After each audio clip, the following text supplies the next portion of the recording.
In this next video in the series, we're going to look at side lengthening. This is essential for many yoga postures, such as the Parsvakonasana, the extended side angle. When we come into this kind of position, you can see how the spine itself is opening through its side. Now, to be able to do this really well, we're going to take that back to just the position of the spine. So, starting with the same base as we've done in all of the other postures, bring the feet hip width, allow the hips to drop, relax the knees and the core, and the sit bones to move apart. Now from that base, we're going to interlace the fingers and lengthen forward, up through the back of the spine, up through the front. Get that length in there first. From there, we're going to move from the core. So move the base of your spine over to the right.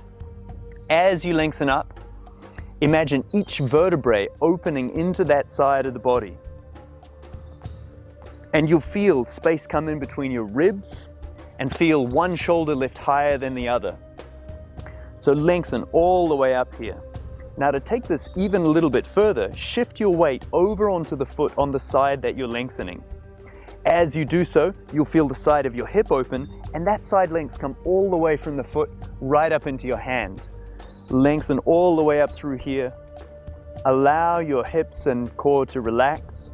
Breathe down into your lower belly and feel that length coming up all the way through the side of the spine, right up to the top. And to come out, come back down into the center. Lengthen forward and up, come back to the base. Starting neutral, we come over to the other side. From the core, move over to one side and start opening up through the opposite side of the body. First of all, feeling just each vertebrae of the spine, and then if you want to take that movement further, you bring the weight over onto the foot, lengthen all the way up, breathe down into the core, and even relax the shoulders and the neck.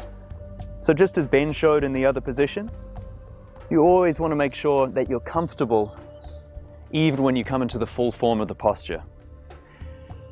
We can actually take this spinal movement even further by separating our shoulders, arms, and hands as we go into the position.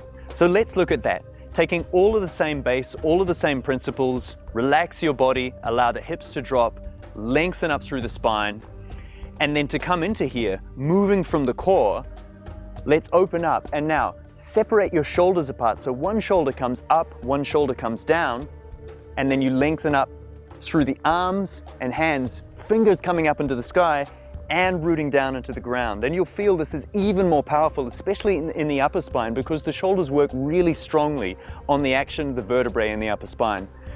As we come into here, you can once again come all the way over into here, and you'll feel this length even more deeply than the previous posture. To come out of here, we're going to come back into the center and then lengthen up through the other side. So we keep that length through the side of the body as we come down, rather than just going in and out. And when we develop a flow practice even further, this helps to link the postures in a more fluid way. Just coming back in to do the other side now, starting at your base, relaxed, move from the core and feel each vertebrae moving up through the side of the body. Separate your shoulders, arms and hands, the fingertips extending up and down at the same time. Bring the weight over onto the other side and feel that length all the way up through your spine. And then coming out back into the center. Try to keep that length through the side and lengthen all the way up as you come back down into the center.